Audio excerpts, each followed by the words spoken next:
আসসালামু আলাইকুম everyone. I hope সবাই ভালো আছেন। আমি অনেক ভালো আছি আলহামদুলিল্লাহ। আজকে আমার বাচ্চাদের আবদার ছিল রোস্টার পোলাও খাবে, তো চলেন রান্না করি। আজকে আমি পোলাও রাইস কুকারে একবারে চাল, পেঁয়াজ, কাঁচামরিচ, গরম মশলা, তেল, লবণ, গাজর কুচি সব কিছু একবারে সাজিয়ে দিয়ে তুলে দিব। পানিটা চাল যত কাপ তার ডাবল পরিমাণে দিয়ে দিব। রাইস কুকারে পোলাও খুব সহজে ঝরঝরে করে রান্না করা যায়, একদম পেরেশানি ছাড়া। তো পোলাও রাইস কুকারে তুলে দেওয়ার পরে এখন আমি রোস্টটা রান্না করে নিব। ফার্স্টে রোস্টের পিসগুলো কাঁটা চামচ দিয়ে একটু ফুটো করে নিব, যাতে রোস্টের ভিতরে মশলাগুলো ভালো করে ঢোকে। এখন আমি এক পিস লেবু, লবণ আর গুঁড়া ঝাল দিয়ে রোস্টের পিসগুলো ভালোভাবে মাখিয়ে হালকা করে ভেজে নিব। রোস্ট ভাজা হয়ে গেলে এখন আমি বেরেস্তা করে উঠিয়ে নিব।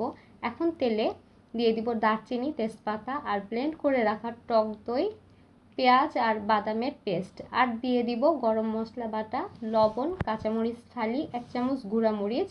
এখন এগুলো ভালোভাবে কষিয়ে নিব। কষানো হলে দিয়ে দিব ভেজে রাখা রোস্টের পিস।